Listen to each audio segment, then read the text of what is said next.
saya Cynthia Billy dengan nomor induk mahasiswa 431221101.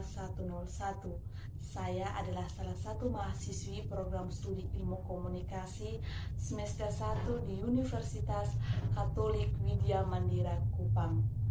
Nah, di video kali ini saya akan menjelaskan pemahaman saya tentang 6 pokok pembahasan dari mata kuliah pengantar jurnalistik. Video ini juga bertujuan untuk memenuhi nilai ujian akhir semester saya pada mata kuliah pengantar jurnalistik. Nah, yang pertama, saya akan menjelaskan pemahaman saya tentang sejarah masuknya jurnalistik. Sejarah masuknya jurnalistik dimulai dari Romawi kuno, di mana pada saat itu di bawah kepemimpinan Julius Caesar, dan budak-budak belian dari Julius Caesar ini melakukan kegiatan jurnalistik dengan maksud dan tujuan untuk mendapatkan informasi atau mengetahui informasi terkait peristiwa apa saja atau kejadian apa saja yang terjadi pada hari itu, kemudian dimuat atau dipublikasikan pada papan akta diurna atau biasa disebut dengan catatan harian. Nah, akta diurna ini dapat diartikan sebagai rangkaian kegiatan, peristiwa, dan kejadian yang terjadi pada hari ini.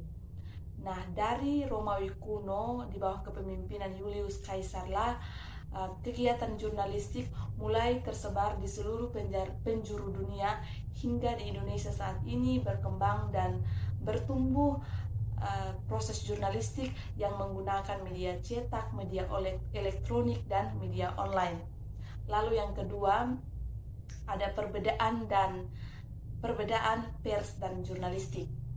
Nah, di sini saya mau tegaskan sekali lagi bahwa pers dan jurnalistik adalah dua hal yang berbeda, namun dalam perbedaan pers dan jurnalistik ini saling melengkapi satu dengan yang lain.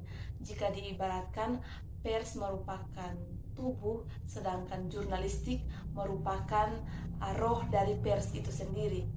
Pers tidak dapat berkembang dan bertumbuh tanpa adanya proses jurnalistik atau kegiatan jurnalistik di dalam pers itu sendiri. Sedangkan jurnalistik tidak dapat berjalan tanpa adanya pers yang mewadahi kegiatan jurnalistik itu sendiri. Dengan demikian, pers dan jurnalistik memang berbeda, namun saling membutuhkan, tidak dapat dipisahkan satu dengan yang lain karena saling melengkapi, mengisi satu dengan yang lain. Lalu yang ketiga, kelebihan dan kekurangan dari media cetak dan media elektronik.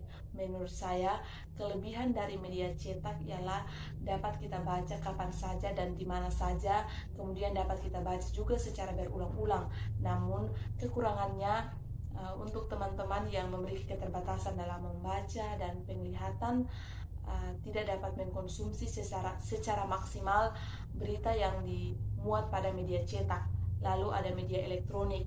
Nah, media elektronik ini kelebihannya terletak pada audiovisual, di mana berita yang disiarkan dapat didengar oleh indera pendengaran dan dapat dilihat oleh indera penglihatan, menampilkan gambar-gambar bergerak yang menarik.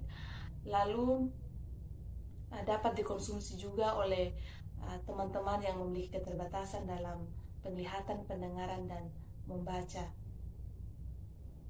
Lalu kekurangannya terletak pada jam penayangan, karena penayangannya dibatasi, hanya dapat diputar satu kali saja, tidak dapat diputar secara berulang-ulang. Lalu yang keempat, mengapa nilai dan unsur berita penting dalam pembuatan berita di media massa?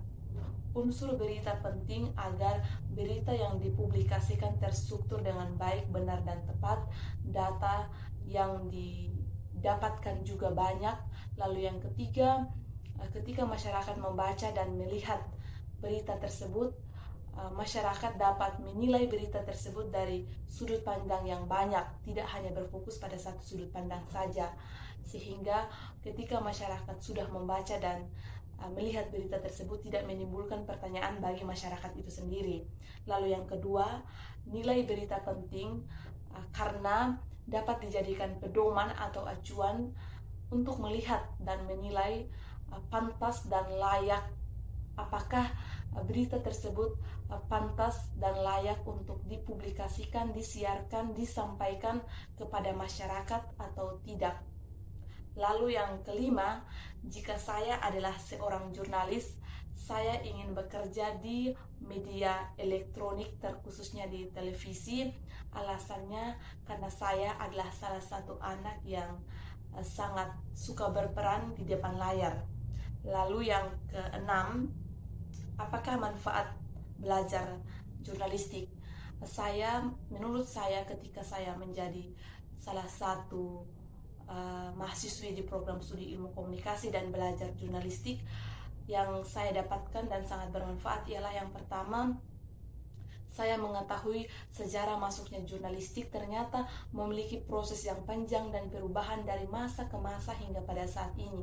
Saya mengetahui unsur-unsur berita, nilai-nilai yang terkandung dalam berita. Lalu pekerjaan menjadi seorang jurnalis itu adalah pekerjaan yang menantang teman-teman. Kenapa? Karena ketika seorang jurnalis menulis berita dan sudah dipublikasikan, maka seorang jurnalis tersebut harus berani bertanggung jawab atas berita yang ia tulis dan dipublikasikan oleh pers. Lalu yang ketiga ialah saya lebih lagi menghargai setiap berita yang sudah dipublikasikan dan dibagikan kepada masyarakat, karena satu berita yang sudah dipublikasikan itu mengalami proses yang panjang hingga dapat dikonsumsi oleh masyarakat, mulai dari penyuntingan, pengeditan, sudah mengalami banyak proses sehingga dapat dipublikasikan. Demikian dari saya.